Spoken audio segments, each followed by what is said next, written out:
Kenya's Africa's fastest man, Ferdinand Omanyala, beats oblique CV and Olympic champion Marcel Jacobs in the men's 100 meters and the World Athletics Continental Tour gold meeting in Zagreb, Croatia.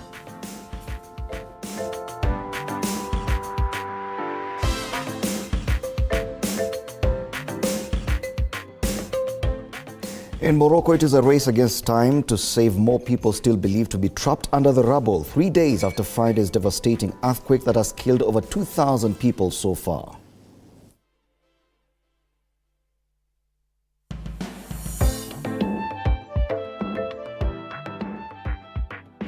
And Egypt and Sudan up in arms as Ethiopia announces it has completed the fourth and final phase of filling its Grand Ethiopian Renaissance Dam for its planned massive hydroelectric power plant on the Blue Nile.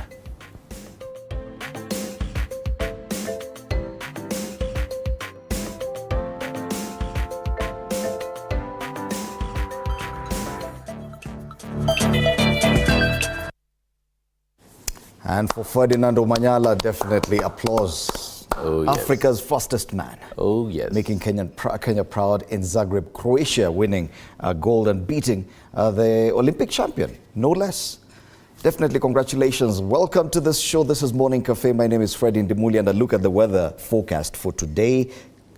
Cloudy, highs of 18, lows of 18 degrees Celsius, so it's pretty warm today. Anyway, the thing to note is that in the afternoon, there could be showers, passing showers. Partly cloudy, passing showers. In the evening, passing showers and overcast. So that's what you should look forward to in as far as the weather is concerned, at least here in Nairobi. Oh, yes. And actually, my proverb today comes from that, a Tanzanian one. He who praises the rain has been rained on. Oh, yeah. As if we mvua. Yeah. Okay. I'm yours truly, Stanley Nyeringita. Around 8 a.m., we'll be having a very interesting conversation. Well, we'll be having the whole set here in matters breakdancing and just getting in to know how the breaking is actually a sport and it is going to have its debut for the 2024 Olympics. You definitely want to stick around for that conversation. But this week actually marks 1 year after the Kenya Kwanza government was well, basically took charge. Yes, and that is our top story this morning. This week we mark 1 year since William Ruto took over as president of this great republic. The president was sworn in on 13th of September 2022 after the Supreme Court confirmed his win by throwing out a petition filed by the Azimio coalition challenging the outcome of the election. Upon assuming office, the president embarked on implementing the Kenya Kwanza bottom-up economic agenda, which continues to attract both criticism and plaudits. As we take stock of the president's performance over the last 1 year, today we ask, has the bottom-up economic agenda been effective? Has the bottom-up economic agenda been effective 1 year on? At TV47 News on X and TV47 Kenya on Facebook, that's where you can leave your response to this question as well as a comment. And we're hoping to sample that as we continue with this broadcast.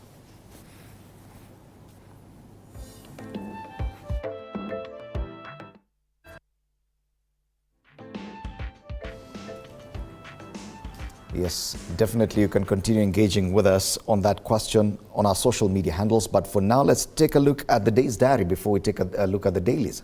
Oh, most definitely. And on today's diary, just a mention of it before we get into the dailies this morning in the National Assembly. Remember the whole ad hoc committee probing the matters WorldCoin controversy. Today we do expect that particular ad hoc committee to be meeting the NIS Director General, that is Nuruddin Haji.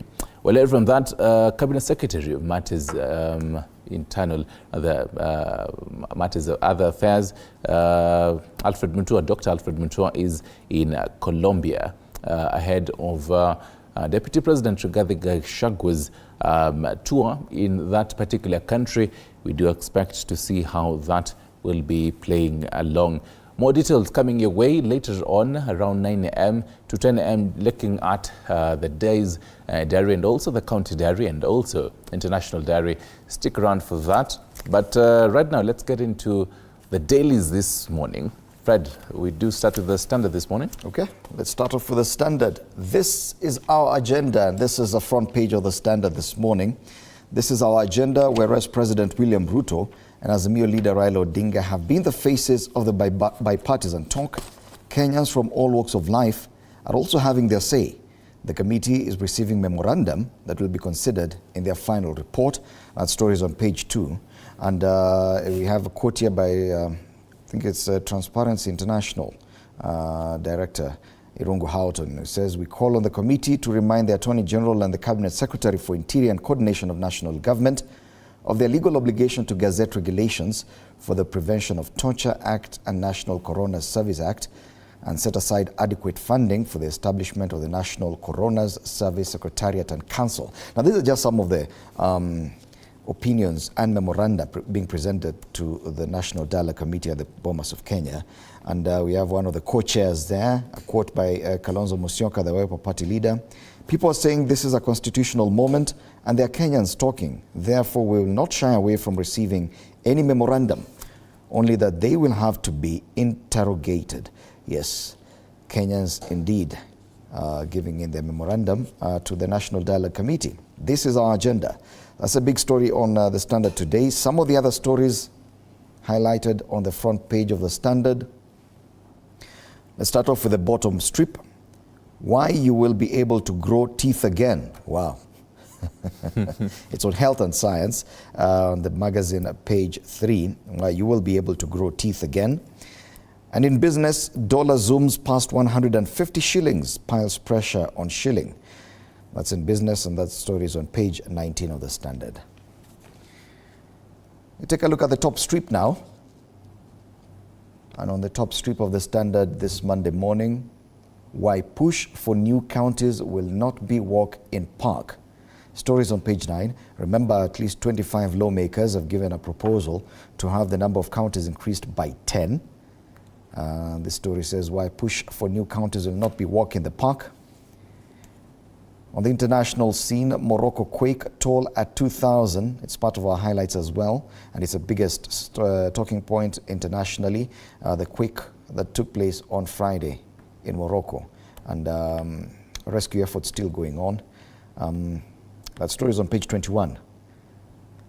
And in sports, Coco Gauff's rise in tennis. And that story is on page 29.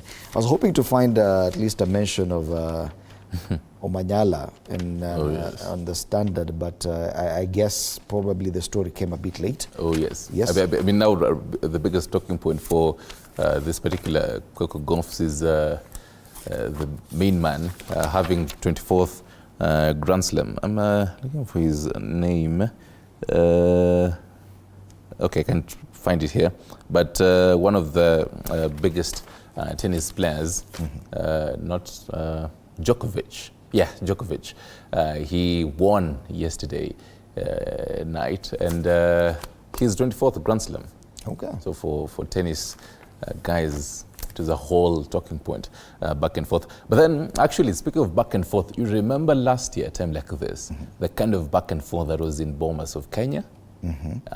Daily Nation paints a whole picture of that into it. And as we also scroll with you right here, it paints a picture of 48 hours of drama at Bomas, gives you an anniversary as a tense and anxious nation waited for the announcement of their next president.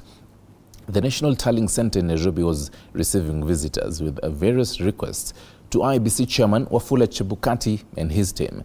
But the events of August 14th and 15th were possibly the defining moments of the election. More on page 4 and 5.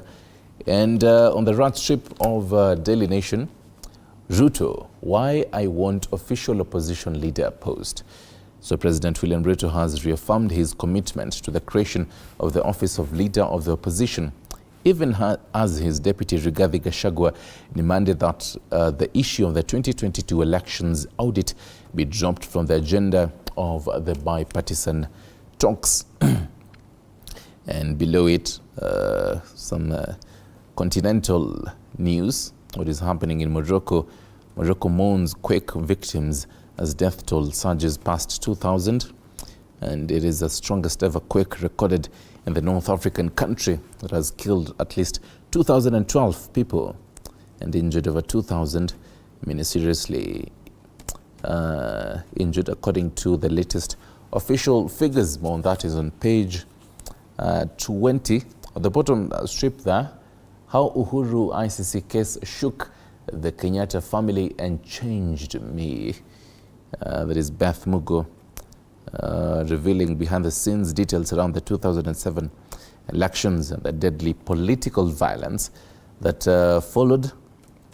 And just the left side of it, how Vuvuzela toy turned a family's upside down. So an innocent move by a 5-year-old boy to buy a Vuvuzela, that is a whole plastic horn, almost ended tragically after the minor swallowed a loosely fitted cap on the device. Right, at the top strip there of Daily Nation, more under 50s getting early cancer diagnosis and deaths. That is according to a study. The diets high in red meat, low in fruit, high in sodium and low in milk, as well as alcohol and tobacco consumption are the main risk factors for early onset cancer, says researchers. More on page 11. Fred, how does your diet normally look like? Well, I try my very best to have more or less red meat. Well, I can't avoid red meat, unfortunately, but I try as much as possible not to overdo it. Okay. And in matters education there, finally, blow to non-local teachers in NEP as TSC declines transfer request. That is on page 10. Do you have the Taifa Leo this morning? See, it goes with matters politics.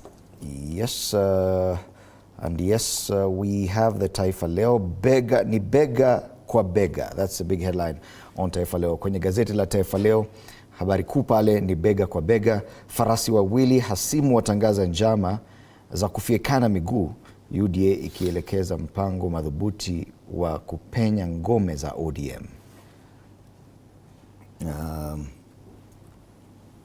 Asilimia 28 na sioni clearly what the story is saying. But kwenye kivumbi picha kamili ya kinyang'anyiro cha uchaguzi wa mwaka 2027 imeanza kujichora baada ya vyama maarufu zaidi vya UDA na chungwa kutangaza tarehe ya uchaguzi wa kitaifa. Habari hiyo iko kwenye ukurasa wa pili wa Taifa Leo. Chama cha ODM kufanya uchaguzi Februari mwaka 2024 katika jaribio la kufikia UDA kwa umaarufu. Na chama cha UDA chatangaza uchaguzi Desemba mwaka huu ili kudumisha umaarufu wake.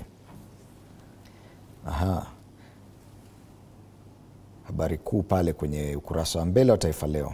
Habari zingine ambazo ziko kwenye ukurasa wa mbele wa Taifa Leo tukiangazia hapo chini kwenye ukurasa wa mbele wa Taifa Leo. Malala aingia motoni kwa kutaka chama kimoja. Vijana wa Ford Kenya wapinga vikali agizo la katibu mkuu wa UDA kwa Kenya Kwanza. Habari hiyo iko kwenye ukurasa wa pili. Hivi ni vidokezo tu. Kidokezo kingine, majaribio ya mtihani wa KPSEA mwaka 2024. Wanafunzi wa gredi ya 6 wanaojiandaa kwa tathmini ya kitaifa wana fursa ya kujinoa katika somo la Kiingereza. Habari hiyo kwenye ukurasa wa 10. Bado kwenye vidokezo, vita baridi vya Rigathi na Nyoro, pambano la kudhibiti siasa za Mlima Kenya laendelea chini kwa chini baina ya naibu rais na mbunge wa Kiharu. Nani atashinda? Ukurasa wa 3 wa Taifa Leo. Pale juu kwenye ukurasa wa mbele wa Taifa Leo, masuala ya spoti na pia habari za kimataifa. Tuanze na Moroko. Vifo Moroko vyavuka watu 2000. Ni miongoni mwa matetemeko makubwa zaidi kuwahi kutokea barani Afrika. Habari hiyo kwenye ukurasa wa 8 wa Taifa Leo. Na kwenye spoti, AFCON, Senegal, DRC, Msumbiji za fuzu kwa fainali, zaungana na Nigeria, Misri, Algeria na miamba wengine kwa kidumbwe cha Afrika 2024. Habari hiyo kwenye ukurasa wa 20 na ni katika mambo ya spoti. Na hayo hizo ndizo habari tuko nazo kwenye ukurasa wa mbele wa gazeti la Taifa Leo. Right, now the People Daily. I mean, it's quite sad with even before we cross to Business Daily that, actually do have the People Daily there before we approve that Kenya is not in AFCON 2024. But anyway, on the front page of People Daily this morning, war of words of a poll audit.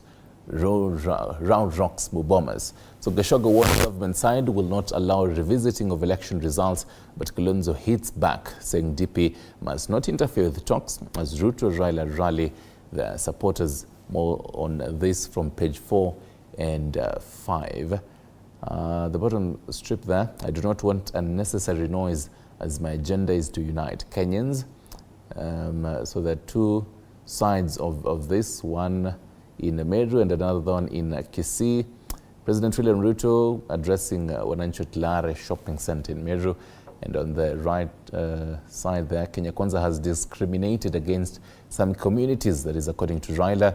Azimio leader Raila Odinga addressing a gathering at Magena in Kisii town yesterday. At the top strip there, how climate change hurts refugees. On page 6, failed rains in their home countries and food insecurity in camps conspire to complicate the lives of displaced persons, making the case for intervention more urgent. That is on the People Daily this morning. From PD to, the top strip there, top scroll. This is what I think about Harambee Stars, says Engin Firat, who's the coach. Winning against Qatar, not very important. What matters more is how we played. Yes. It's on People Daily. If you ask Kenyan fans, we are more concerned about how winning was. it was quite a heated game, by the way. Yes, it was quite exciting for Kenyans to actually celebrate Harambee Stars beating another country. It's a rare feat. Anyway, let's take a look at the front page of the Business Daily today. And the big headline on the Business Daily: puzzle of Kenyan startups in trouble after 34 billion shilling funding. Sendi, the latest of 8 that have collapsed in 2 years. Twiga Foods is struggling despite raising 23 billion shillings. Wow, Kenyan startups in trouble. Well, other highlights on the ticker, right-hand side of the Business Daily this morning, the front page. Civil servants, bonuses, packs cost 4.2 billion shillings. Another highlight there, Farmer Sacco's top loan defaults on drought hit. And another highlight, Fahari to block trading for those snubbing buyout. Another story given quite some coverage on the front page. Deposits cross 5 trillion shillings as banks offer 5-year high rates. Banks are now offering higher rates for deposits. And it has seen the deposits cross the 5 trillion shilling mark. On the top strip of the Business Daily, and this is on intelligence, bill is meant to improve transparency around the sale of public entities and hasten privatization deals. That's an opinion on page 9 of the Business Daily. You can take a look at that. And on Life, Kenya's place in TikTok Golden Triangle Project. And that's the front page of the Business Daily today. All right. Any other more Kenyan papers before we cross to Uganda, Tanzania, and also take a look at... probably we could start with the East African. The East African. Because it cuts across. Most definitely. Now, the East African has the photo of President William Ruto basically talking about and asking actually pertinent question there. Who will fund EA resilience agenda? So the challenge remains how and where to raise additional resources to implement the nationally determined contributions, which are at the heart of climate mitigation and building sustainability. More on that is on page 4 of the East African. On the bottom strip, Burhan in renewed shuttle diplomacy for world support. And from that, regional forces stay extended amid protests in Congo. So aircraft will be staying longer even as the UN peacekeeping mission prepares to start leaving from December. They had released a whole, basically just saying how this particular extension goes all the way to December. Wait to see how that will be. On the top strip of the East African, Outlook, Africa united over climate justice. So leaders want unmet commitments set in the 2009 fulfilled. And it matters markets, NSE investors at a crossroads. Again, dealers suffer lower returns in secondary bond market. And in matters news there, bombs all over the city, no single blast. Questions great bomb scares in Kampala crowded spaces. Right. And there's also an opinion there where disports, nepotism coups faster. Le Francafrique is a bleeding ground for the undesirables on page 16. Now that we have set pace for matters, let's now officially cross the border into Uganda, and we take a look at the biggest daily newspaper there, the Daily Monitor. And on the Daily Monitor this Monday, Museveni renews order to fingerprint army guns. Renewal of the 2018 directive to contain a rampant shooting dead of notable citizens follows a fresh rise in gun violence, with soldiers being suspects and a stalling of the military to have records of weapons in its possession digitally captured for easy identification of the event in the event of a crime. That's a big headline on the front page of the Daily Monitor. Other stories making it to the front page highlights judiciary deploys 11 High Court judges. Another story, Uganda waives visa fees for South Sudan students. Another one, Kasese on the spot of a 2 billion shilling spend. And when we talk about shillings here, of course, just take note, we're talking about Ugandan shillings. Okay. We're on the Daily Monitor, Maneno ya Kampala. On the top strip, Healthy Living, the challenges of treating TB in Uganda. This is the top strip of the Daily Monitor. Other stories, FDC leaders vow to block Birigwa conference. And young women leading new HIV infections. And I told you last week that in Tanzania and in Uganda, issues to do with HIV still make it to the front page. Oh, yes. You will rarely see HIV on the front page of a Kenyan daily these days. Mm-hmm. But well, unless now, well, okay, in December during when we're marking World AIDS Day, yes, we'll probably have to say just to look at data. Oh, yes. Yes, so young women leading new HIV infections in Uganda. So tuvuke border tuende Tanzania sasa. Oh yes. Now the Citizen, tourism tops gold in foreign exchange is on the front page of the Citizen, and it details how tourism has regained its position as Tanzania's top foreign exchange earner after almost 4 years since external factors impacted the sector, pushing gold to the apex. More on that is on page 2. They detail some numbers here. 2.99. The earnings from tourism rose to $2.99 during the year ending July 2023 from $1.95 billion in the okay, let me just confirm that here in the corresponding period last year. And also 2.93 earnings from gold rose from $2.939 billion during the year ending July 2023 from $2.707 billion in the corresponding period last year. As it matters gold, on the top strip of the Citizen, more Duje to invest $100 million in Rwanda on page 4.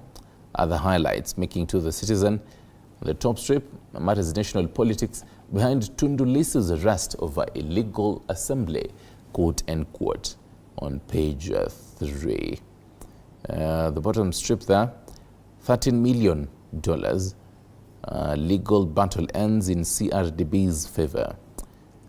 So the Court of Appeal has reversed an order of the High Court requiring CRDB Bank to refund $13 million, that is about 33.8 billion shillings, Tanzanian shillings.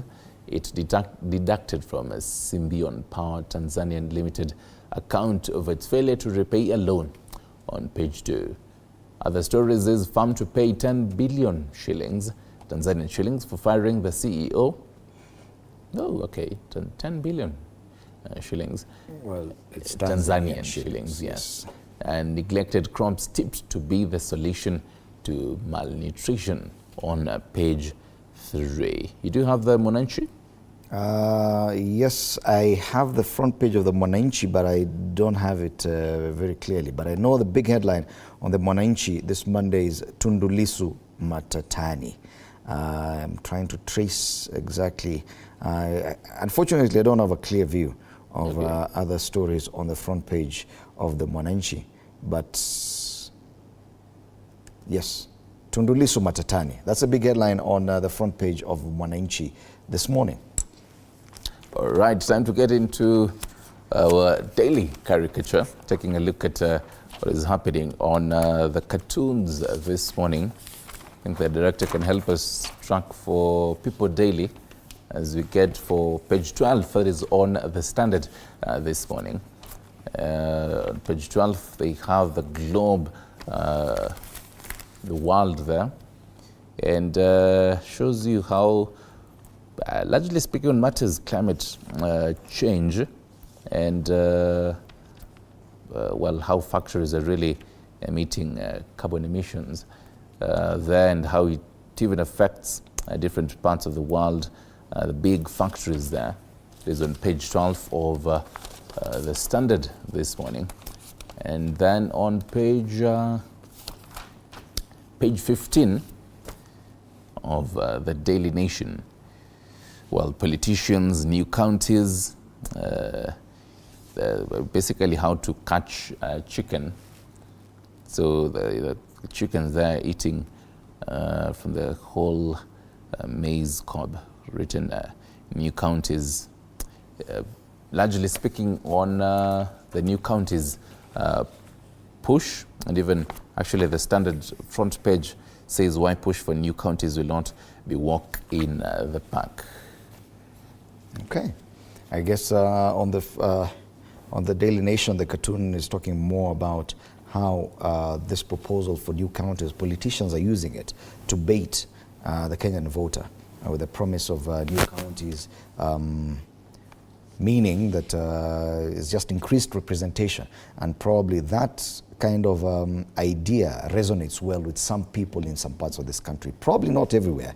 Remember, there are some counties which are highly populated, others which are low and sparsely populated but quite vast, especially in the northern eastern part of the country. So yes, and on matters, the Standard issues to do with climate change, how people are dying in Africa, yet the polluters come from different continents, and I can see the biggest polluters and emitters of carbon emissions coming from the West, in Europe and the United States, but those who are suffering most, those who are affected the most, are in Africa. And the global south. Yes, where people are dying of drought and hunger, which is a direct result of rising temperatures in the world. All right. I believe now we do have, this is People Daily, if I'm not wrong. Speaks largely on the wrangles happening in the Orange Democratic Movement Party. And I mean, recently, last week, the party expelling a few members of the parliament there. Party rebels, the worm in the orange. Oh yes, so we do. You know, when you have an orange, a worm inside the orange is something that's definitely unwanted. Oh yes. So getting the worm out of the orange, and it terms the worm as the party rebels. So that's a cartoon on the People Daily today, matters to do with politics. Yes, definitely. And there's actually, before we actually wrap up, there's actually a very interesting read on page 15, just below the caricature there. Electric cars can't run on blackouts. It's an opinion by Kaltum Diguyo, where she quotes, "The government would rather apportion blame on junior officials than deal with the monkey business." And this has to do with, I mean, the recent communique that some parts of the country, including Kiambu, there will be a power outage. Yes. You saw that letter released by Kenya Power Company yesterday night. Yeah. That statement, at least 4 counties will be facing a major blackout today, starting 7 a.m. up to 5 p.m. Kiambu is included there. I think Embu, Kirinyaga, and one other county. Nandi. Okay. So parts of Nandi, parts of Embu, parts of Kirinyaga, and parts of Kiambu will be affected by that. And I think that editorial speaks to that, we're talking about getting into the era of electric cars and motorbikes, and yet, but we still don't have consistent supply of electricity. So what happens when you wake up and you want to go to work and there's a blackout and you did not charge your car? Then what happens? So issues that we need to look at today. I remember, as we continue looking at or taking stock of the performance of the Kenya Kwanza administration 1 year on.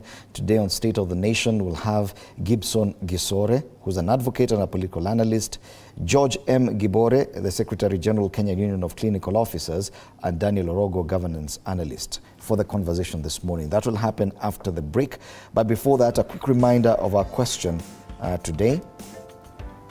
As we take stock of the president's performance over the last 1 year, today we ask, has the bottom-up economic agenda been effective? And you can get your feedback to us through our social media handles at TV47 News on X and TV47 Kenya on Facebook. We'll continue sampling your views as we continue this broadcast. But for now, let's take a break. You're watching Morning Cafe.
Watching Morning Cafe on TV 47 with me, Fred Indimuli.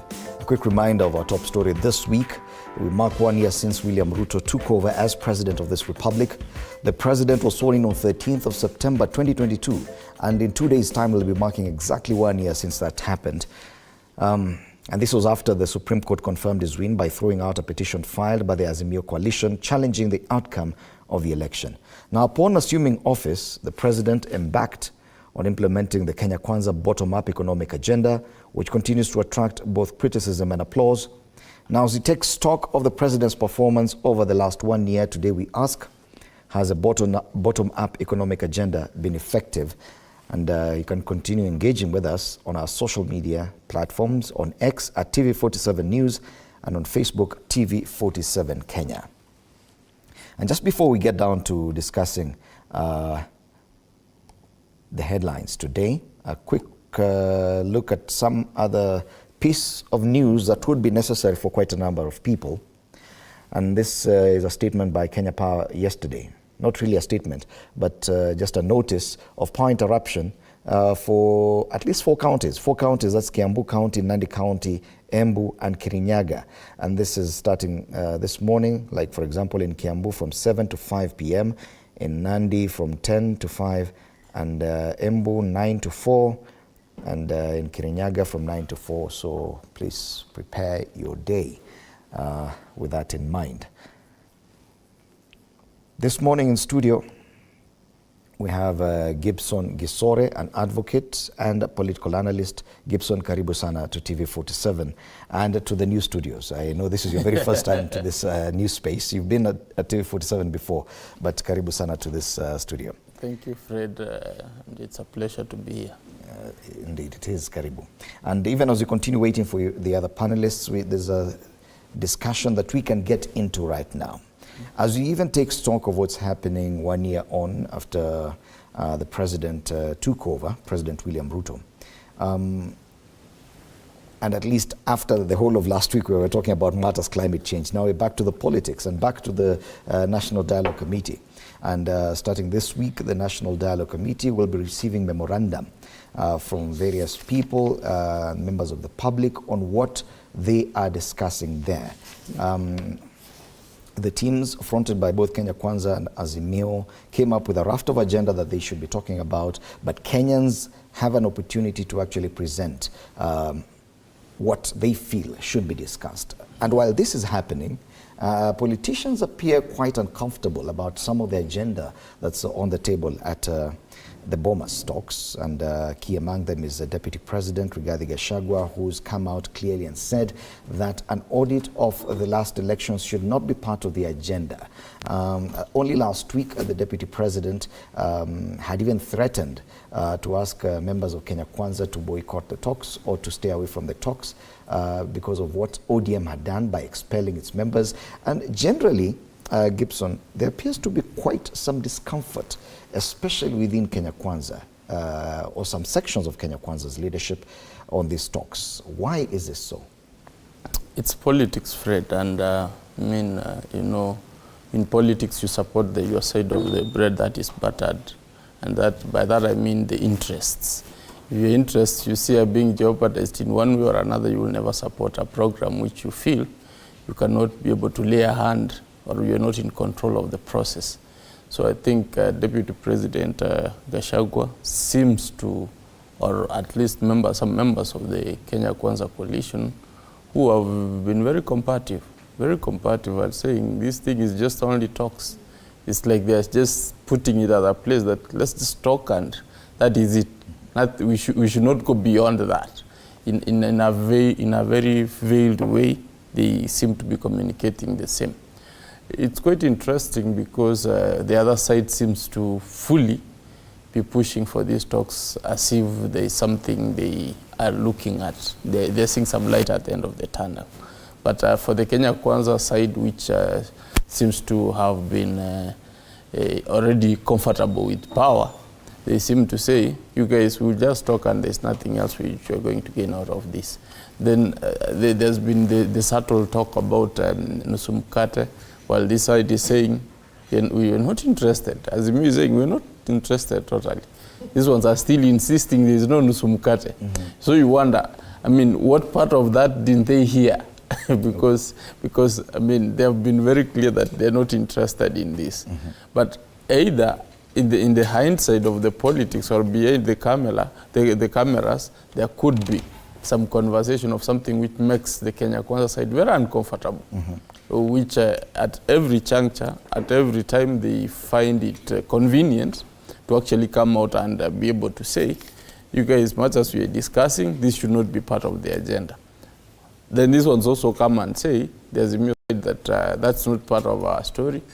I don't know whether by rhetoric or by chance. It's curious because this agenda must have been agreed upon by the principals. Exactly. For the leader of majority in the National Assembly and his counterpart in the Senate to actually front a certain agenda from the Kenya Kwanza side vis-a-vis what Azimio has proposed, definitely it must have received a nod from no less than the president. So why would the deputy president now express this kind of discomfort and so publicly? I mean, it goes to what I said earlier, Fred, that it's interests. Could be somewhere he's seeing that these talks are going to step onto his interests. You remember, in politics, you've got to be ambitious. He didn't just get to where he is by chance or by mere fluke. He must have worked so hard. I mean, we do understand that, I mean, he was a first-time member of parliament, and then the next time you are a deputy president, means you must be a serious political schemer, or you must be very good at your game, because people have been in parliament for 20-25 years, but their star has never risen beyond being member of parliament. So this is a very ambitious man and a very clever man.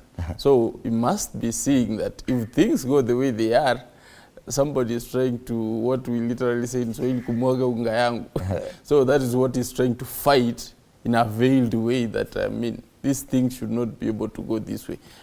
You know, the agenda can be agreed. You know, you can't be in a setup and then you agree. I mean, you hide your interest just to agree with the people so that you don't look like you are going against the wave. But essentially, deep inside, you know, I'm not okay with this. So every other time you get an opportunity, you have to combat it and say, I don't agree with this, but then when you come to the group, you've got to play. That is the one way of how I look at it. The second way is it could be a tactic, a political tactic, that let the president look as conciliatory, which he should be, being a national symbol of unity. Then the deputy go out guns blazing, so that they be able to balance the equations of politics, so that the other side can also not feel so comfortable to start demanding for things which these ones cannot be able to provide. So it could be either of the two from where I stand. Probably the most curious session by the Deputy President was on the issue of ODM expelling members. And it would appear like an internal ODM party matter, but for the Deputy President to come out and speak about it, it left a lot of questions as well. Yeah, it raises a lot of questions, but it's politics, and with politics, a day in politics quite a long time. So I guess, I mean, given his combative nature, which you've already talked about, he has got to be out there. And you see, in politics, I think for him, given we could be having ambitions, or he could be having a strategy of trying to look relevant to the party and to his boss. So he needs to be out there firefighting. Okay. So whatever that comes, you know, he's the man with the hammer. So every other problem is easy. It's like it's a nail. He needs to start hitting, and I think that's where it's coming from. So he needs to do that, and I think he's doing a good job at it. Okay. Allow me to welcome onto the panel George Gibore, Secretary General, Kenya Union of Clinical Officers. Karibu sana, George. And we've been talking with Gibson here about what's happening at the Bomas of Kenya with the National Dialogue Committee. And the Standard, that's the main headline on the Standard today. This is our agenda, and Kenyans from all walks of life now have an opportunity to have their say because the committee is receiving memorandum that will be considered in their final report. And probably from your end, I should ask you, are you hoping to present any memorandum that you feel should be considered by the National Dialogue Committee, probably as a representative of the Kenya Union of Clinical Officers. I'm sure you have a lot of issues that you'd want to be addressed, probably. Are you hoping to present anything to that team? Very well. That's a very good question, Ndomoli, and thank you for inviting us to this very key discussion that we want to inform Kenyans. And the question that you're asking is about the discussion that is going on at Bomas. As the healthcare workers, not just the representative of the Kenya Union of Clinical Officers, we are very much interested and think we are finalizing also on our memorandum. We want the issues of health to be among the agenda. And this is because since we got devolution and health was said to have been devolved, you know the number of issues that we have had, including the strikes that have emanated because of the disconnection that is there between the national government and the county. And the fight that normally is there, that county says they are not receiving money, hence they are not able to pay workers, and workers go for 3 months. As we talk today, healthcare workers have not received their salary, and some of them even to 2 months. So it is quite painful. That's an issue that we feel that also need to be on the table, to be discussed on how to harmonize and actually ensure that we focus specifically to establish a body, a central body that can be able to manage one key aspect of health, which is the health human resource. And one other issue that we are looking at is how to ensure that we can have a very clear and focused financing system for our healthcare system, especially in the public sector. Saying that is because you'll get to see also already the government knows very well that we have issue in terms of financing, and that's why they are bringing several bills to streamline about the same. So we feel that it should be a national agenda because it touches on every Kenyan, for those who are held today and those who are already on the bed of, or rather admitted in the hospital. Yeah, because people have talked about the necessity or otherwise of the talks at the Bomas of Kenya. Do you think that it's the best platform to address the kind of issues that you raise, especially on matters health? Do you think that this kind of forum will be adequate for that discussion? They say palipo na moshi kuna at least moto inatokea. There's something at least happening. There is a discussion, and both teams have sent their team. And what is happening there can only be determined after it come out. And as we have been meeting, every time we come here, we say these issues are revolving around the two leaders in this country. That's the president and the former prime minister, Raila Amolo Odinga. And once they have sent their troop and they are meeting, they are discussing. And as much as we hear the noise out here, which trying to topple, and of course I came when you are discussing about what the Deputy President have been saying. You said he has been in government, I mean he was one time MP, but he has been in government all through. So he knows the game. He will want to topple that agenda. He will want whichever comes there, and rather even to try to tell people that don't take that trajectory because I'm here. I'm here, I'm watching. But at the end of the day, if the two people is still okay with the discussion, and I must be able to say and agree with my brother that the agendas were agreed by the two people, and the team have met and they are trying to widen the scope. They have said we can still accept more memorandum from Kenyans. Probably this is telling us that this is about you, but we know very well that of course there are some time that this, whichever we take there doesn't matter. And the evidence is there that when we had the financial bill, we took there a lot of memorandum, and now the things that we probably wanted to be seen, to be focused on, were never taken into consideration. But we want to just to be hopeful. Kenyans are very hopeful. And all the time we are told that this is the trajectory, or rather the direction we want to take. We always take that religiously and want to believe that it can give us something that will take us to the next day. And that's our hope that we have. We want really to say that key issues, if we can be able to focus on the key issues that attaches on every Kenyan before they come to their political issues, because they know that that's what they are there. It's about interest. And once they are there, their interests, once they are settled first, then they can think about any other person. So as healthcare workers, we wake up on health, we sleep on health, and everything we think is about health. So that is why we are saying that also for us, we must be able to take it there.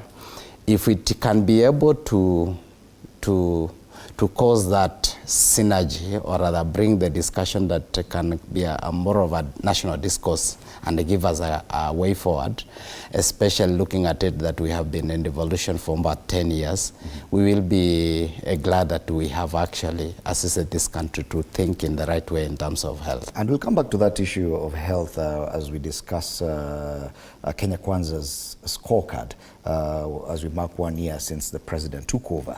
But you mentioned something interesting that I'd want Gibson Gisore to comment on as well, and this is the issue of public participation that we've seen time and again, that even though Kenyans may be invited to give their opinion about something, these opinions are rarely taken into consideration. And now the National Dialogue Committee is asking for, is receiving memorandum from different people and members of the public. Do you really think there's with the deputy president out here saying remove this and the other, we will not allow this and the other, we know this is, and his people saying, oh, they can talk about the weather there and anything else they want. Do you think that by Kenyans and other organizations giving in their ideas on what should be discussed there, that it will be consequential? Essentially, if the committee knows what is good for them, they should be able to adopt it. Because you remember, our constitution is big on aspects of public participation. There are a lot of things, either bills or acts, even acts of parliament, have been rescinded based on that particular principle alone. Even very big projects worth billions of shillings, which could have changed the landscape of this particular country, have died on the argument of some activists showing up in court and saying there was no proper public participation. So that is something which goes to the key element of what our constitution speaks about. And it's until we get it right, it's not even just about public participation anymore, because the courts have been very clear that the quality of public participation must be one which is beyond some threshold. This threshold is what now keeps moving. It's a moving target depending on the issue at stake. You remember the issue of even the BBI, they did a lot of public participation. They moved from, I think, every corner of this particular country using a lot of billions of shillings. But then somebody could still pose the question, was there proper public participation? So that is something which they need to look at keenly, and that is actually, it's good you are asking that question, because I have some fears that given the period the committee has been given, they might not be able to arrive at something substantive which can be able to hold. Actually, that is my biggest worry. Unless they seek some more extension of time, which is equivalent to the one they have been given. You remember BBA took quite some time and still failed. So these people, the committee should be able to warn itself and be able to be sure what it is that they're dealing with, and what are the best procedures and mechanisms to go about it. And one of them they should be able to guard jealously is their engagement with the public. The engagement with the public is more important. But then your question has the other side, which is saying, could you could go appear there, say a lot of things, but then you realize they were not captured. Of course, you'll jump up and say, my ideas were never captured. They need to come up with the best practical way of demonstrating that how did we pick this matrix of what it is that we adopted, so that everybody feels that much as my idea was never taken, in one way or another, it was considered. So the aspect of inclusion in terms of whatever agenda they will be able to put out there should be key, so otherwise people will disown it and say this guy just sat and they never took anything from because I wanted maybe to ask, do we have a bare minimum or the threshold of what we call public participation? Yes, Gibson. And maybe is it an area that we may seek to have a clear legislative framework that can be able to be seen predictably so that if you initiate this process, this is what we expect, so that we are able to be guiding even the public when we talk about public participation. Because different judges have a way of looking at things, and it varies from one judge to the other. Others are very strict, will say that it is not visible, and they will be able actually to throw out those. But some will say that it was made. Yes. You're talking about the fact that this threshold keeps shifting. Yes. It's not cast in stone, and I think it was by design. It was by design that the framers of the Constitution had that, because when they say it's the aspect of a sane person or somebody who is a reasonable person is a person in the reasonable person's perspective. So when you sit there as a professional, you can be able to determine actually in the movie if it's a journalistic aspect. As a professional, when you see a piece or a presentation, you will be able to tell for once it did not capture the elements of the principles of journalism, it did not capture the proper training, it did not capture, it was just maybe a presentation. So that is, I think, the position where they were coming from, that whatever it is that we are doing as Kenyans must be of quality. In the eyes of the reasonable man. But in the eyes of the reasonable man, yes, in the eyes of the reasonable man, in my own perspective, it could be, if it's something legal, then let the lawyers judge it. If it's something health-wise, let the doctors tell us, because I cannot be able to comment in his field, really. Yes. So that one, we cannot judge it using a specific pendulum that, once it goes to that end, then that is it. So what we need to be very careful is to engage professionals, because we are a growing democracy, we are a growing nation, so we need to be able to play at a top game. And it was very deliberate, I think, from where I come, for the framers of the Constitution, to actually not put a specific measure, because they could not be able to sit there and say, this is it. For a constitution, you need to get maybe this percentage for it to be 75%. Yes. So let it be left to the people who are actually professional. That's why you see when the Supreme Court or the other courts, when they're dealing with a specific issue which they do not have know-how of the same, we have amicus curiae who comes and says, with the quality of presentations here and with the quality of submissions which have been made here, then this is my opinion. And the opinion is highly regarded in terms of making a decision. So that one is going to be a big score in terms of what it is to the professional actually think of. Okay. So whereas President William Ruto and Azimio leader Raila Odinga have been the faces of the bipartisan talk, Kenyans from all walks of life are also having their say. The committee is receiving memorandum that will be considered in their final report. I'm reading directly from the front page of the Standard this morning, and this has to do with the National Dialogue team that's set to collect views from members of the public with regard to what they are canvassing at the Bomas of Kenya. You're watching Morning Cafe on TV47 with me, Fred Indimuli. Let's take a break. We'll be back with a lot more on this discussion.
officers.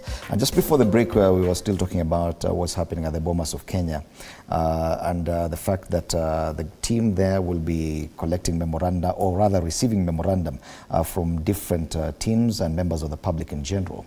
But there's an issue, even because I want us to wrap up this discussion and move on to something else. But even one of the co-chairs there, Kalonzo Musyoka, talks about Kenya's understanding that this is a possible constitutional moment, that probably this could be the gateway to a possible referendum or an amendment to the constitution through any other route. It would be very wrong if at all we will pursue an amendment to the constitution without really taking in the views of the public. We've just been talking about whether or not public participation will be consequential in this process. If at all they do not consider public participation, they already set out their agenda, which appears to be very political. There are other issues, including for health and other matters that may be very key to members of the public. If they do not take that, then it will be a very big lost opportunity. Yeah, I think I'm always keen when I listen to politicians speaking. And I wonder who prescribed constitutional moment. You know, politicians are very funny people. Whichever they feel is right, that's what they call that everyone wanted.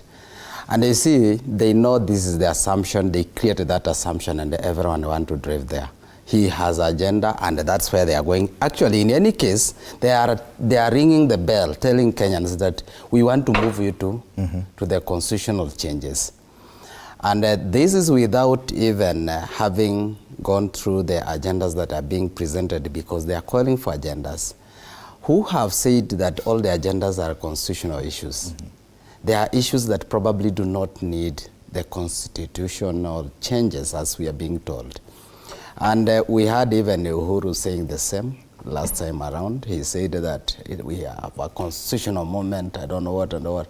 It never materialized. But now Steve Kalonzo Musyoka saying the same, and we might be hearing more choruses about the same.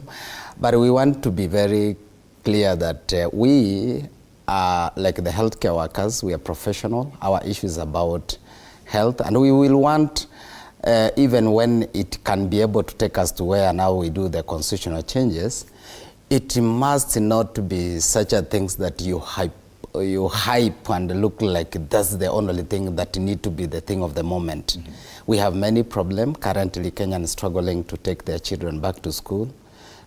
Children are being sent home for school fee. We are trying to restructure the education system.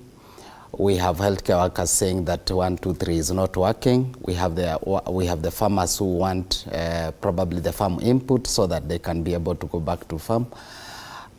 We still experience very high road accident in our country. We need to look at all those problems that we are having. What are the issues? Instead of telling us about the constitutional moment, because we have very good laws in this country, starting from our constitution, and you'll see everyone praises it. It's unfortunate that you'll find Kenyan going to benchmark with Rwanda, and Rwanda tells them that we borrowed this from you. And it will be surprising that we continue talking about what we want to change. And most of these things is because the people who are on their steering, the political class, they know very well that we have these laws. Implementation has been an issue. Instead of driving, where do we implement let's have the bare minimum of what we already have. Okay. Then that one, Kenyan will now appreciate that we are already driving where we want to be. But the politics about it, I'm quite skeptic. Okay. Yeah. Let's now move the conversation to looking at the scorecard of Kenya Kwanza. In 2 days' time, we'll be marking exactly 1 year since President William Ruto took oath of office and assumed his role as president, promising quite a number of things. Key among them was setting up a commission of inquiry on state capture within 30 days. That never happened. And quite a number of things. Some happened. And so, yes, it is time for us to actually put his performance on a weighing scale at least 1 year down the line. A lot of things that he needs to implement will probably take much longer. But the fact that he appears to have remained very much on script from his manifesto up till now, that everything is looking to implement, is very much in line with what he promised. How would you assess his performance 1 year on, Gibson? Thank you for that question, Fred. I don't know. I come from a place of conflict in this particular issue of the scorecard, because there are things I could have expected to have been done, they have not been done. There are things which are expected to be of a certain quality, they're not of that particular quality. So much as they've been done, then you know the question of quality comes into play. So I'm coming from that place which I'm not very sure of what particular score to give them. But let me just say this, that given that it's a new presidency, we need maybe to give them some more time to see what it is that they can do. You remember they've been crying every other time that you see this is our first budget, so let's just give them this particular benefit of doubt for some more time to see that which they have promised to do, whether it will happen. My biggest concern of why I speak so is the issue of education. You are here because of education. You and me and even Dr. all of us are products of a good education system. Your parents toil and moiled to see you through school to this particular level, and then they can be able to sit back in their coaches and say, that's my son speaking. You know, that is a point of achievement for parents. But then seeing what is happening with the issues of what the students going to university now, you see, for a long time, I'd worked or I'd been at a comfortable place to tell parents that, you know, if your kid qualifies to school, you are sorted. You just need to report, you have the letter, you report, and then apply for help, and all things will be okay. Now it's not the case. People have started putting people in WhatsApp group. My son is joining school, my son is doing what, he's going to medical school, he's going to some MTC. I need this amount of money, and the amount of money which is being talked about is beyond the reach of ordinary Kenyans, which essentially begs the question. Of course, when the president was presenting this particular issue, it looked like it's that particular opportunity that now the problems with the education are done. I'm sure they're doing something about it, but whatever it is that they came up with in terms of scholarship, and it's not working. But so they need to look into that more. If at all he will be, his performance will be measured by the promises he made through his manifesto, then we would be wrong to say that issues of education were to be top of his priority. He has listed his priorities, and 5 in matters prioritization: agriculture, micro, small and medium enterprise, economy, housing and settlement, healthcare, and we'll mention, we'll discuss that, and 5th, digital superhighway and creative economy. Yes, there's a mention of education elsewhere, but in matters prioritization, education is not there. So as I said earlier, he appears to have really stuck to his script, that he talks more about agriculture and issues about fertilizer, MSMEs and the Hustler Fund, housing and settlement, the housing levy is already in place, healthcare, probably some questions there, but digital superhighway and creative economy definitely has focused a lot more on that. If you look at it that way, Fred, then we can give him a benefit of doubt that actually he has stuck to his script. The issue now comes into quality and how are these things being implemented? Because if we are talking of housing and it's already a year into it, we need to at least see some house. I mean, it doesn't take so long to build a house. So at least we should be able to see some houses. And we have seen him go around the country, I think in 4 or 5 counties to launch projects. But then we're not feeling the vibe. We need to see it happening. We need to see, actually by now you should be giving keys to the first owners of the houses. You know, that's what will be able to inspire confidence. But now he's still going around the country with a tractor trying to dig and say, now we have started this project. That's going to take most probably a year or 18 months. So that means by the next time the next round of campaigns start, is when we will start seeing, it will be now political tokenism. We'll be seeing now, you see these people, yeah, the houses. You know, that's rather unsettling. If I would have expected that if he meant what he said, we could have seen the first houses being issued out already. Okay, Gibore, on this, a number of these issues, of course, it will take quite some time it may take quite some time to actually get us to a place where they promised. But on issues of agriculture, we've seen some movement in as far as distribution of subsidized fertilizer is concerned.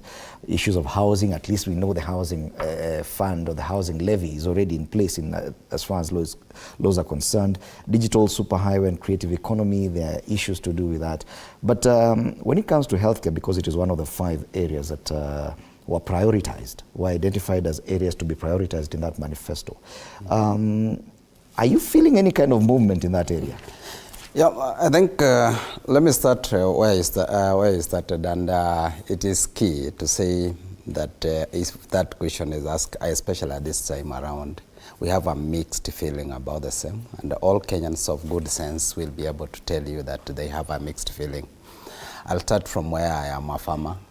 At least for 1 year, I was able to receive those a few farm input, and where I come from, we do at least maize, and we are already doing the second round. Now we are registering to get the second support in terms of the fertilizers. I come from Migori, and the Kuria side where we farm twice every year. So we are already preparing for the second time, at least the others one, Tuliuza. So that one, we say he moved, and of course, I think when he was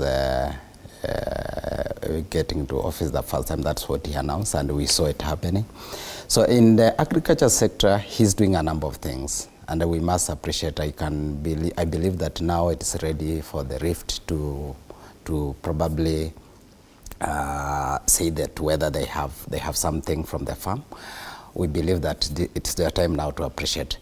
I think, and we have seen a number of initiatives that he's doing in that sector. The second thing is about this, you're talking about the superhighway, the digital superhighway. We know even in health, we are coming up, the ministry is coming up with a bill. It has never been streamlined. Actually, health, if we get that thing working, it will support the health system to function. And it can be able to help us monitor a number of other things. That today, Gibore was in facility B, and I saw several patients. How many patients did I refer? Did they reach at the point of referral? If at all I was in facility A, I did maybe requests for supply of medicine from KEMSA. Someone seated somewhere, you can be able to follow through what I'm doing. Mm-hmm.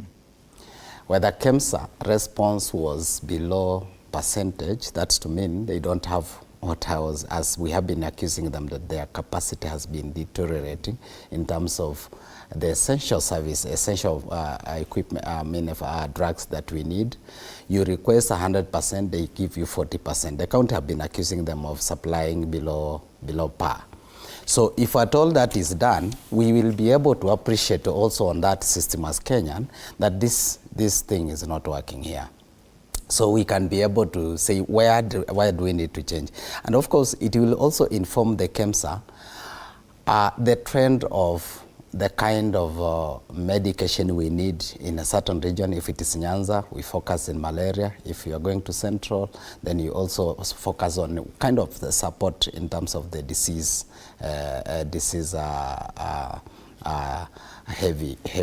heavily. Having said that, the system will be key because also the young people have really embraced the technology. The telemedicine is very wide now current in the world, is growing. We want to see the country growing there. Where you need maybe not to be physically present in the facility, you are able to access services. And I can be able to key in a number of the things and I refer you where necessary that probably what you have talked about could be angina, then I can refer you to a specialist directly. There will be a good interlink because I can be able to link you to a specialist probably whom you didn't know easily through a digital highway. The health will benefit very much if that system will work. Two, and now on this aspect of health, as you have said also, we have seen the focus on NHF. The NHF is something that Kenyans are talking about, and especially those people who are in formal setup, who are paid up, or rather compliance in terms of payment to NHF. They are doing a number of things. There have been a lot of complaint that whichever they are paying to NHF does not commensurate to the benefit that they get. And that gives a lot of mistrust, where people do not trust the service, are not trusting this fund. And there have been a lot of complaint of insufficiencies and the theft that is happening there. The key issues that we are asking, as much as we are coming up with the emergency and maybe long-term condition, KITI, we also trying to come up with the lower facility, what we call public financing. And we are also trying to say that the upper level will be having the social health insurance fund. So that's the social hospital insurance fund. That's starting from level 4 and above. That's more of the referral. And then the lower one, they have the public funding, where they are talking about how the government is going to put in, to give their direct funding to the facility. I mean, to the patient, the indigents, those Kenyans who cannot be able to pay anything. But again, if I have the card also, I'll still access the services. And this is to streamline that you cannot bypass the way we do. You feel a headache and you go to Kenyatta directly. So I feel that's something that is happening. The other issue is about the employment of the community promoters, community health promoters. We have been having these people, we call them community frontiers, but the government came in and said, let's support these people. They are promoting the services, they're promoting health, let's give them something. So they ask the county government, give 250, 2,500, we give 2,500, at least we give them something for upkeep.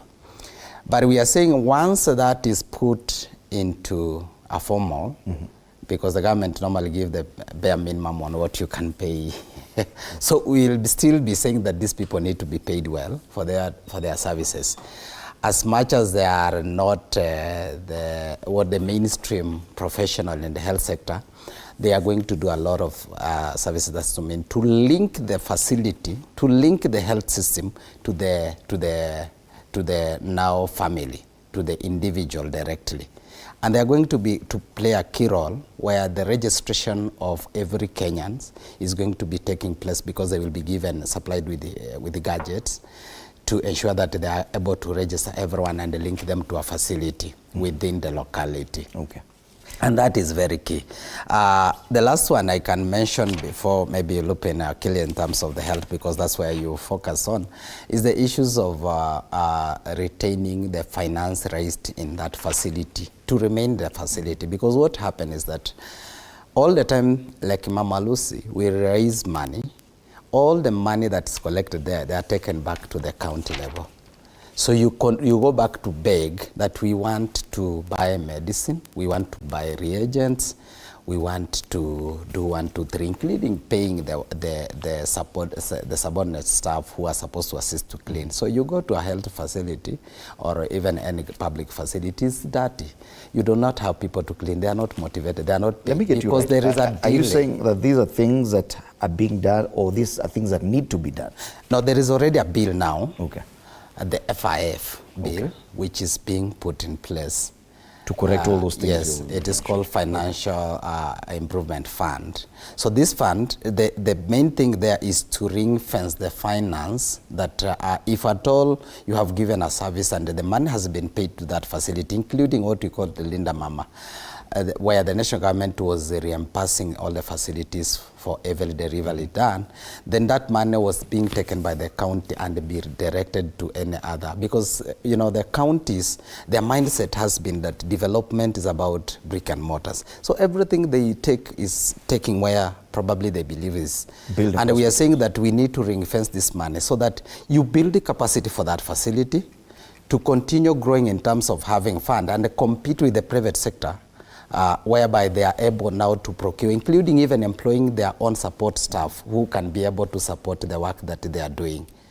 And that one, I feel that is a very reasonable bill that we are going to see if it goes through, and it will be, if it will be implemented, it will be very important. So at least there has been movement. So yes. Gibson, if at all there's been movement in all the 5 areas of prioritization that he promised in his manifesto, would it then be unfair to say that his performance has not been as has been expected? Because 1 year, at least he has embarked on ensuring that the legal framework of all these things that he promised, at least it's in place. You're talking about bills to do with health matters so that you can mainstream this financing and ensure there's a legal framework around it. On matters agriculture, where he did not require any laws, he went ahead and did all that. Because the question would have been on healthcare if at all he had not done anything. But yes. It would appear that he has at least tried to do something in all the 5 areas that he had promised. He has, and that's why I said, I mean, I have mixed feelings. The issue is the quality. Mine is not whether there is movement or not movement. There is, for sure, we have to give it to him that he has tried to tackle each of the key agendas, and that is very commendable of the president. What I wanted him to speak about is the current bill which is being proposed about NHIF, because that really covers more. He has spoken about the administrative hospital side more, but I would love to hear more what he has to say, because I need some expertise on that. But then on health, we have said that there is some movement. We've seen some, and you know, when you see a president going ahead all the way to actually put in place policies, then it tells you he understands where the problem is. You see the issues of even fertilizers. There was questions as to whether some people were saying, you've not seen that fertilizer, but then he comes out clearly. When the president comes out clearly and tells you, you guys, you've done research. You only do farming twice. He said in their side they do twice. So I would want to also know whether they have received the fertilizer twice. But there are some other places which were told, you guys do farming once, so we can only give you at the time of farming when you actually need to actually plant. But why will we give you the other time when you actually don't need it? So it means he understands that this is what needs to be done and at what time. If there needs to be a change in terms of the laws, then we have seen that particular aspect being considered. There is also the issue of ICT. We have seen him launch the Concert City, I mean the Open University. That's a very clear statement that it's a president who actually knows something which needs to be done. And coupling it up, something which I'm happy about, Fred, is the aspect of the climate change summit which happened last week. Much as I've seen challenges, but it's the first one. Africa has never sat down on one table and said, we're discussing our agenda. So even you, when you are hosting guests in your house for the first time, you will not have everything in order. So there are some things that we need to look at so that going forward, when the next summit is going to happen, we will actually have the correct agenda. We'll be able to correct some of the issues which were raised. So when we look at that, we understand that our president knows what challenges are ailing Kenyans and is going at it to solve them. You remember the issue of the sugar sector. He said that there are only 3 things. I have challenges from a legal perspective, how he puts it, but you know, we need to clean up the system. Basically, I would want to believe that he only meant cleaning the system, and the aspect of taking people to heaven should not mean anything more than what he said. But that should have been something, because the sugar sector is one thing which is affecting a lot of people, a huge population of this country, and it goes to even our international obligation. You remember, Kenya has been shamefully involved in the issues of COMESA. For the 9th time, we have actually been asking for the COMESA market to stop bringing sugar to Kenya because we are busy reforming our sugar sector. But nothing has ever been done. So I would want to see from here, we see some key steps towards helping the people in the sugar sector so that they can have money in their pocket, because people left schooling because they could not be paid by the sugar millers. So that affects people. So the fact that he was to be in Western for that long and made a very strong statement is something which goes a long way in giving Kenyans confidence that he knows what. We are also seeing movements in the cotton sector. One of his rallies, I've heard him say that Kenya in the next 2 years will not be importing shoes. That is what Ethiopia did over 10 years ago. So that us moving towards that direction is something which is very commendable. Okay. So at least in every sector, we are seeing him try to lay some sort of strategy.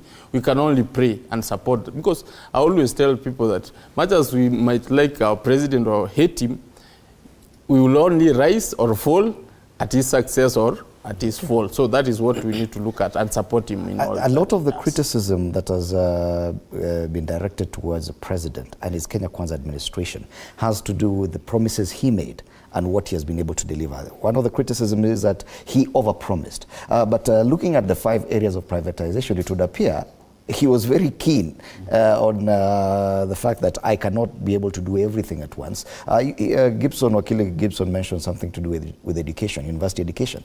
And you go through the manifesto, he has not really talked about university education. But it therefore raises a concern, because university education is key when it comes to issues like manufacturing, issues of healthcare. The fact that Kenya Kwanza administration felt that it was not necessary to focus on university education in its manifesto or give it priority as it has other things, that says something as well. Very well. I think, as I said, there is a mixed reaction, a response in terms of when you ask, especially at this time around, and probably, you know, everything that we do in our country rings around the issues of economy. We go back where we started. They come in, we are crying, we are a country, we were almost being declared. So, and then you look at it at the end of the day, everything needs to be driven by money. Now, I am quite skeptical, especially in the education, starting from the lower level to the higher level. He brought the team they are calling the presidential working committee. And they came up with their own proposal. And I felt probably that they did more of their meetings in hotels and probably failed to do their work. What I'll be asking the president is to be more flexible, not really to stick by the guidance of those people, because when I go to the village, I realize that when I'm able to buy several books that I'm demanded by virtue of the new the introduction of the system that we currently have, grade 1, grade 2, and then you go, especially PP1, PP2, then grade 1 above. There are many things that we do, including some of these schools now, they have even skills lab and also the laboratory lab where they are about, not laboratory per se, but computer lab. They are able to access a lot of information. The flip side of it is that most of our country, where they are, especially in the rural area, they are not able to see. Apparently, I've never seen even a laptop. Apparently, I've never seen even a cyber. And the books are instructing them to go with the children and access those maybe cybers and print. And the child have never done anything. You are competing with a child who has access with those things. And the system want to give them a fair platform to compete, and or rather to be the same. So when I look at the report for this committee, I feel that they missed it. They did not really see the differences. And and the current system that we have is going to create more variance than the one that we had, because of the things that need to be done, where need to be appreciated by the learners, and the majority of the Kenyan student or pupils cannot be able to do that.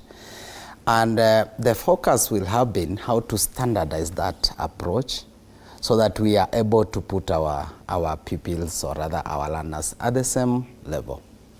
At least I have one of the schools that I access in the village. Most of the time, I compare with my children now here in Nairobi, and I can assure you, maybe a PP2 child here will go there and compete with maybe a grade 3 child.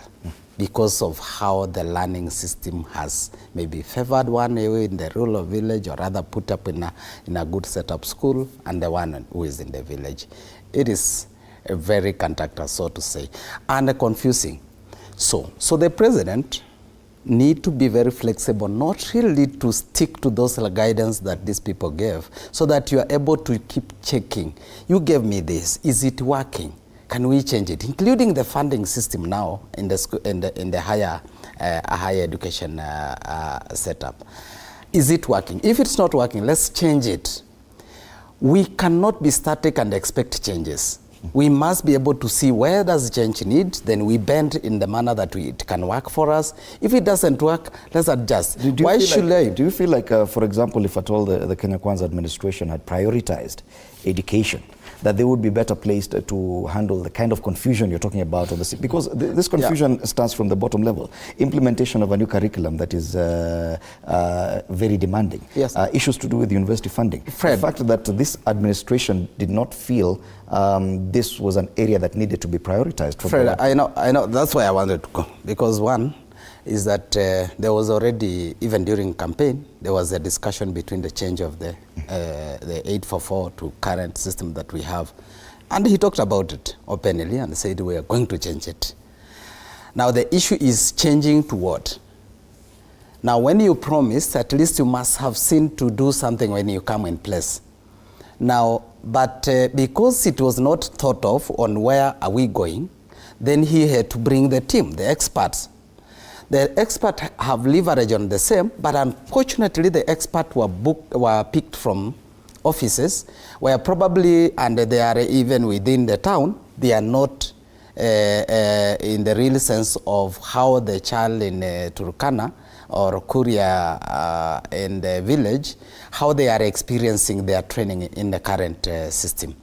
So that one, that they were not able to incorporate the same and translate to what the changes the president probably was looking for. And maybe the politician, specifically the MPs currently, need to recheck and go, because they go to those villages. Should they go and do the counter check on the report that was prepared, whether really it is going to give us the change that the president expected? I know that that was not very key, very elaborate in terms of his on his manifesto, but it is good to think about it, because he has now even talked about ensuring that we have a human resource trained for purpose of export and ensuring that they are meeting the international standard so that we can be able to enjoy. We have a young generation. Like I give an example, we in the health sector, like the clinical officers specifically, we have 29,000 trained. Government has employed less than 80,000. Where are the others going? Okay. We can export these people. There are countries that need them. But we must be able to ensure that they also meet the international standard for them to be able to fit there. So the president must work with what is the enablers. The enablers is the education here. Because once you are trained, you are actually trained to serve others, not you as an individual. Maybe what you get is the output which you can share with your family, but the input where you are contributing is for purpose of others. So you must be able to meet those standards. So, Wakili, we may give the president applause in sticking to the script. Yes. But at what cost? Because if at all issues of education were not among his top priorities, yet we are now experiencing some upheaval, especially in as far as university admissions are concerned. The fact that the new funding model is causing more pain than relief for those joining universities. Surely a country's education system should be at the heart of anyone's priority, if at all you're president. Yes, it should be, and that's why I started off by saying that I'm really pained and I'm having mixed reaction as to his scorecard in terms of education and in terms of, because if you're not talking about education for a country which is supposed to be moving from one level to the next, there's no way you're going to achieve that, unless you're going to import experts, which experts, of course, cannot be able to prefer the best decisions for you moving from, or actually which decisions which are homegrown. Any country which has been able to move from one side, from one level to the next, has been able to use local experts. See the Chinese, you go to the Chinese and the South Koreans, you go to America, in the Ivy League universities, the largest number of foreign students are actually from these two countries. They go back to their country and give back, and then they're able to raise the standards. That's how these two countries are able to compete with the major economies. If as a country we do not have such an agenda, or we do not have mechanisms of improving our workforce, as Dr. has said, that there are 29,000 clinical officers and only 8,000 have been employed. We need to actually the next step should have been, do we have a school of maybe postgraduate which ensures that our locally trained staff can be able to enhance their skills so that they can be either be used locally, because sometimes we train people so that they go out to Saudi Arabia to go Saudi Arabia, which is another not a very good idea. Much as they bring the money, there is the challenge of us also over-investing and then not getting the benefit of the quality of what it is that we have invested. So we need to be able to weigh in between those things and be able to see, much as we are trying to send people out there, let's also have enough. First, let's have enough. Once we have enough, our people are fully served, then we can start exporting.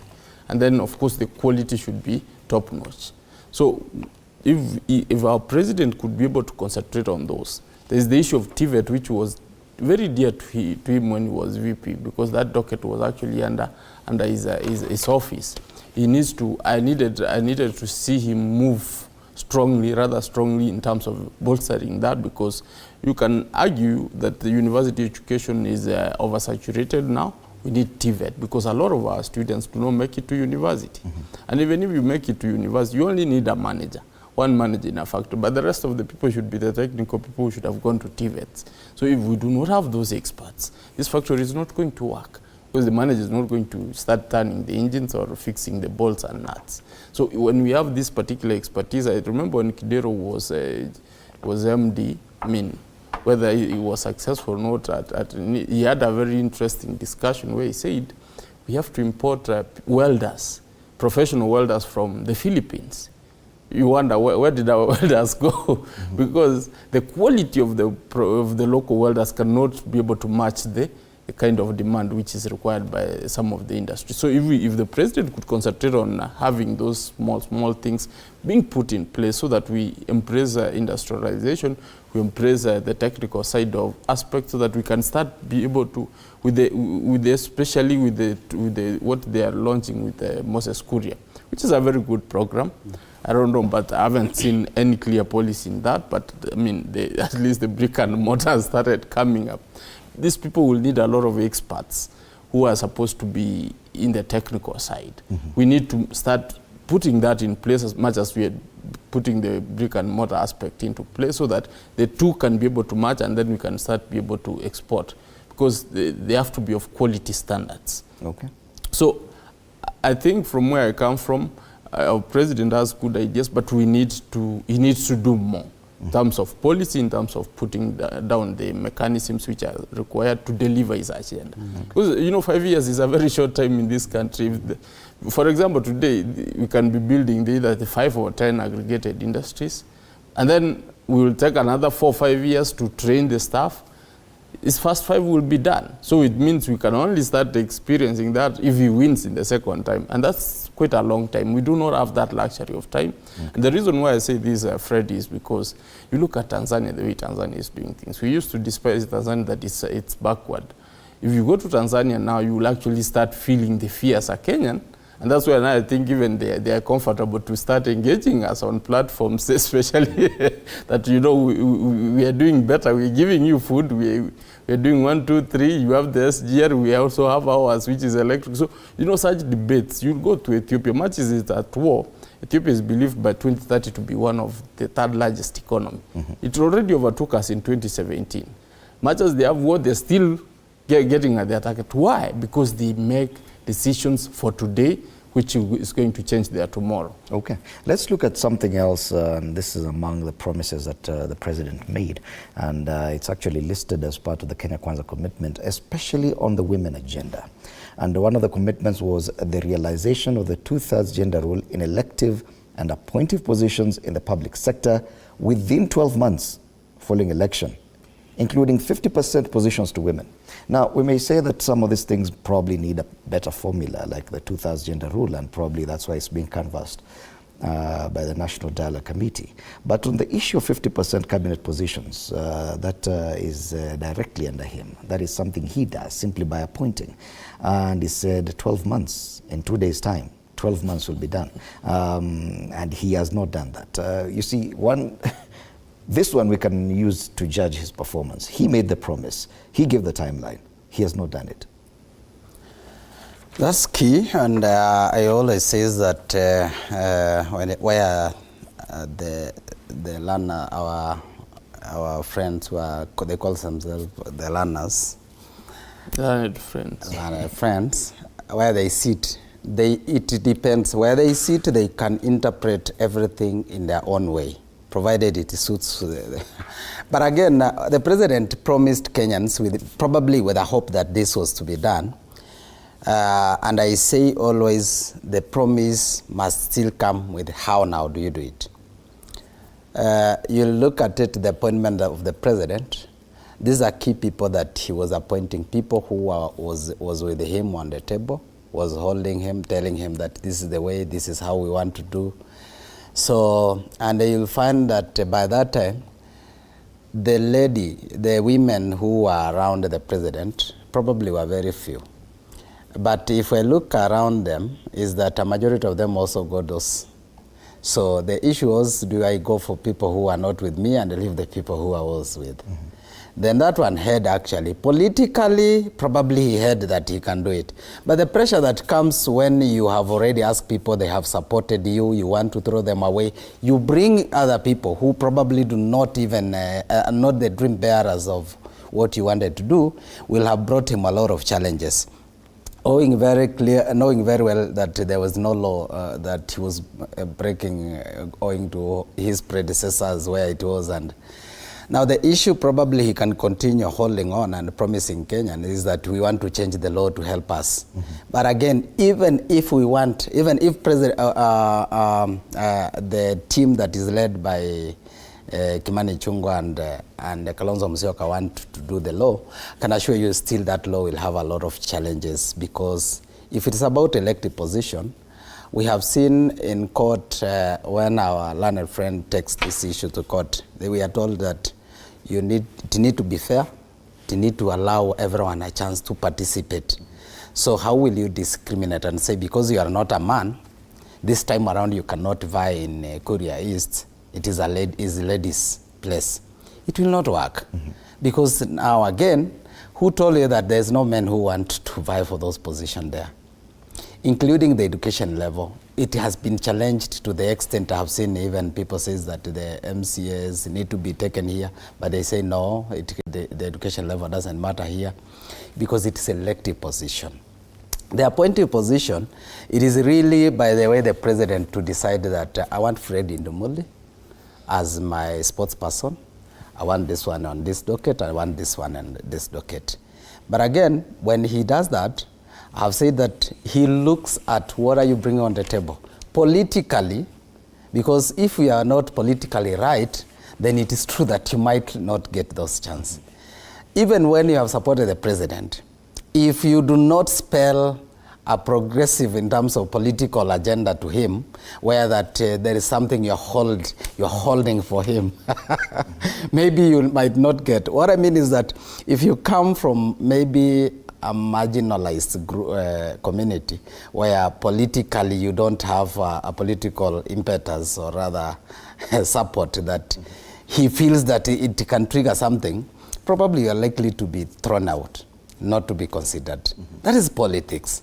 Now, the issue is whether indeed the people appointed those positions add value to service delivery. Because at the end of the day, we have seen him lamenting or rather questioning them. Mm-hmm. And the first statement that he threw to the air was when he said, watu wamepata kazi na wengine kazi imewapata. Mm-hmm. Meaning there were people who rightfully got the job, they can execute it. And there are people who are given jobs probably without any consideration, and is that they don't know what to do with it. Okay. Now he has again come up to say, I understand. Some of you, it is shocking to know that I understand more things than you in your dockets. What are you still doing with them if they cannot, if it has taken them 1 year and they cannot be able to understand the docket they are leading, mm-hmm. throw them out. It is a chance now to fill the women that probably you wanted. with the substance, with the understanding. If you want the service delivery really to reach Kenyan, I think it is a time now the president to crack the whip and say, please give us a chance. I've given you a chance. As much as you supported me, I need the services to go to Kenya. No. Then Kenyan will start now understanding him. Wakili, when it comes to the cabinet, the president is the one who made this promise, 50% cabinet positions for women. It is not a requirement. The requirement is 2/3. And out of 24 members of cabinet, that's excluding him and the deputy president, but including the attorney general and the secretary of the cabinet, he has 8 women in those positions, 24. So definitely he managed, or at least came very close to achieving 2/3, even if you were to remove the Attorney General and Secretary of the Cabinet there. He had managed to do that. Don't you think that he was a bit over-ambitious to promise 50% cabinet positions to women, because he did not have to? Fred, I wouldn't say that, because you don't understand where he was coming from. You know, the president is also a politician. The politicians do speak some things to achieve some that particular agenda. So I will want to believe the president, though he has tried. I mean, we have got to give it to him that he has tried to raise the numbers of women who are at the top decision-making organ of the country. He has not honored his promise as he had strictly put it.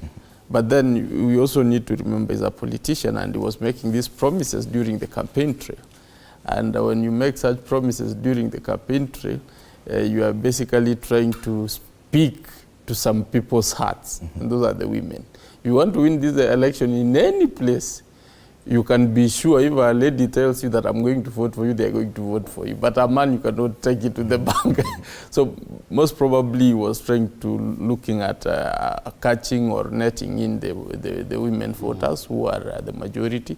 Because if you go to the ballot, you'll actually realize that women vote more. Or you can be sure that everybody, every woman in the line who was assured is going to vote for you, as opposed to the men who could be having divided loyalty. It's an election that you actually cannot take a man's word for it.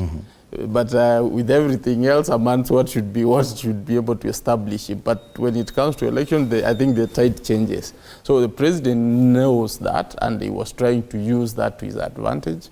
But then now he's already been elected, he has to do something. So I think he said, let me just try to do this, because the other one I cannot be able, but let me just try to do something else to achieve what it is that I've promised.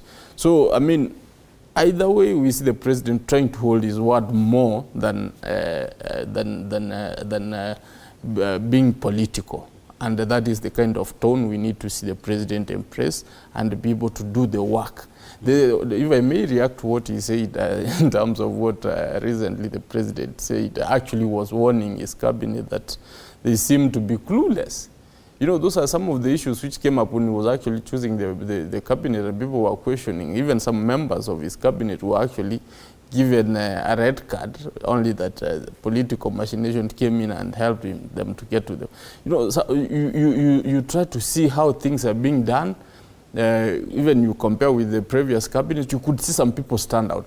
In this cabinet, you've not seen anybody stand out and do the work the way it's supposed to be done. Most probably the president will need either 4 or 5 people, or will need to, you know, with cabinet, you need to kick them out and then choose another one to actually achieve your agenda. And 1 year into it should be long enough. And I think if he was to do that, he should be able to do and be able to put people who are actually able to deliver. Okay. So that Kenyans get the services and is able to deliver. And we can be fair to the cabinet members that they are yet to get to the 1 year point, because the appointment came much later, even after the president was sworn into office, I think a month or 2 later, sometime in October. But before we wrap up this discussion, there's one more promise he made, and this was in terms of governance. Of course, there was that promise on establishing within 30 days a quasi-judicial public inquiry into the issues of state capture, cronyism, and those 30 days just went by without anything happening. But there's another promise that's interesting here on strengthening leadership and accountability and depersonalizing our politics. And the promise was to hold an annual State of the Nation forum as an extension of the countrywide consultative economic forums that are been a core component of the campaign at the time, as a platform for dialogue whose recommendations and input would go into the State of the Nation address to Parliament. Yes, he's yet to make that State of the Nation address 1 year in. And whether or not he's considering the calendar year, he still has time. But on this issue of annual State of the Nation forum that would inform that State of the Nation address, this is something akin to what we were discussing earlier, public participation. We've not seen anything and even plans around it. That would have been very key. Yeah, thank you. And I need to be perspective in this. And I need to say that a number of things that we have seen happening in most of these ministries is that the president has chosen actually to even involve technocrats in terms of the directors. He engages, including directors, directly. He engages, when you go there, when you hear him saying that, I understand, it's because he doesn't listen to the CSS only or the PSS. He even talked to the directors. That is a factor that some of us at least we know.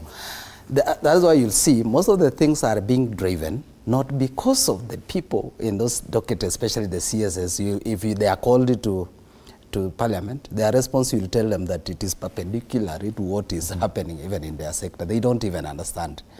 Either they do not have enough briefing or they are feeling not insufficient. They are not able to seek for more information for them to understand their docket. But the president has, for him understanding that this is something that needs these technical people, he has involved them. And that is one thing that I appreciate, that they are being involved. What you're talking about is that I know that that's an agenda that needs to be done by his team called the economic team and probably the council, the economic council. And I believe that owing to the factor that we have had a very shaky economic situation, and I've seen where we are talking about $1 zoom past 150, is a big issue.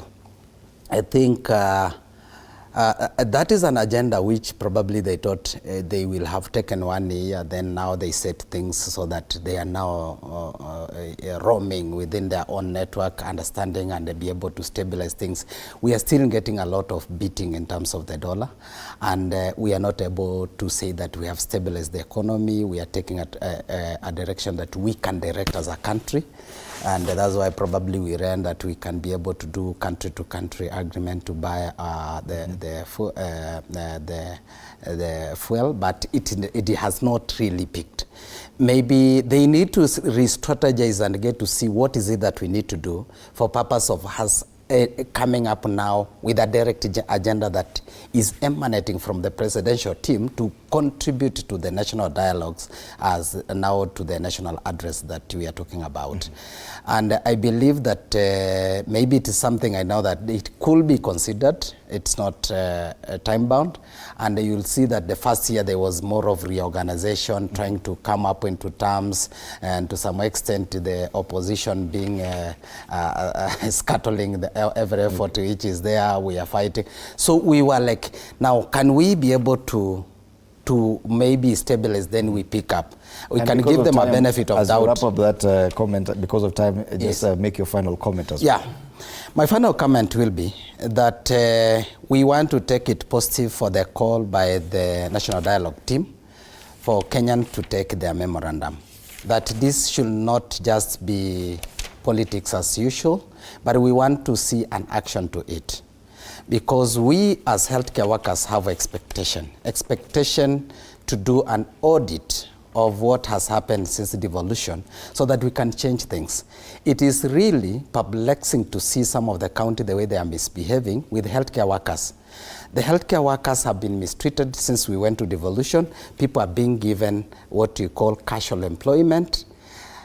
And why we have not been able to move is because they are put on casual employment or short-term contract. And when the governor changes, they come and chase them away without even considering these are people with the experience, and they put other people who are, by that time, maybe he asked people around him, leta watu wetu. Leta watu wetu does not support service delivery. So it must change. And that is why we are calling for a central body to really manage the human resource aspect of it. And we say, Fred, that what is wrong, even if it is called the Health Service Commission, it is able to pay people timely, directly. It is able to coordinate the training, that is in-service training for these workers. It is able to effect transfer from county to county. It is able actually to ensure that the disciplinary issues and the quality of services is ensured. Lastly, for that issue, I want to say that like what is happening here in Nairobi, we saw there was something called NMS, which came to an end. There was a transfer deed. Several healthcare workers, including more than 200 clinical officers, were among them. Now, the issue which is there is that these people are being treated with contempt. The county government has gone to advertise position, but they are not considering the people who are on contract serving for 3 years. You are not considering any of them. You want to bring new people, and even to the extent where the MCS are the one who are leading the process, giving the names to the County Public Service Board on who is right in terms of politics. That is what we say, that we really need to move away and have a body that can really professionally manage the healthcare workers in the manner that is acceptable. Thank you. You have a minute or less, Wakili, for your final comments. Thank you, Fred, for inviting me to this forum, and I dare say that this is a very engaging forum on national issues. For me, where I stand, I want to wish well to the President in his next 1 year, and most probably encourage him to be more bold and to be more outgoing in terms of delivering his agenda. The things which my brother Gibore is saying are things which also affect me, because healthcare is something which goes to the core of our nationhood. Education is something which goes to the core of our nationhood. When you hear a professional crying that way, then it means all is not well. Those are some of the things we need to consider. It won't hurt us having the National Health Commission, as he's saying. We have the Teacher Service Commission. Why wouldn't we have something akin to that? Because I don't think there's any sane Kenyan who will want to vote against that, even if it goes to the referendum. And on the issues of law, I think I will want to say that we need to see more outward kind of goodwill from the President in terms of achieving that. There are some statements which have been thrown here and there. Let him not be misquoted. He needs to come clear and tell us how he's going, that he's not going literally to take people to heaven. Okay. Thank you so much, Gibson Gisore, our Wakili and political analyst, and George Gibore, Secretary General, Kenya Union of Clinical Officers, our panelists this morning, as we continue looking at the Kenya Kwanza scorecard 1 year after President William Ruto came into office. Gentlemen, you'll allow me to go through this editorial comment as we wrap up this session. Now, Kenya is currently facing a disheartening trend, a significant reduction, in university enrollment. The reasons behind this decline are multifaceted, ranging from a flawed university funding model to rising youth disillusionment and the green threat of unemployment that haunts many university graduates. It is a situation that warrants our utmost attention, for its long-term repercussions could stifle our nation's progress and prosperity. Now, one of the primary factors contributing to this decline is a new university funding model. While its intention may have been to streamline financial resources, it has inadvertently appeared to have placed a heavy burden on aspiring students and their families. The model has led to a perception that only the affluent can access quality university education. It is imperative that we revisit and reform this model to ensure that university education remains within the reach for all. Regardless of their financial background, in addition to financial barriers, youth disillusionment and acute unemployment among university graduates are driving young Kenyans away from pursuing higher education. Many young people are questioning the value of a university degree in a job market that seems increasingly unforgiving. Now, the consequences of a dwindling university intake are far-reaching. It not only stifles the intellectual and creative potential of our youth, it also denies a large portion of our population the opportunity to attain the highest level of literacy and critical thinking. Furthermore, it hampers our country's ability to compete on the global stage. To achieve our ambitions of becoming an industrialized nation, we must prioritize accessible and high-quality university education. It is time for concerted efforts to make university education accessible to as many young people as possible, ensuring that no young Kenyan is left behind The future of Kenya definitely depends on it. And this is a TV47 editorial comment this morning.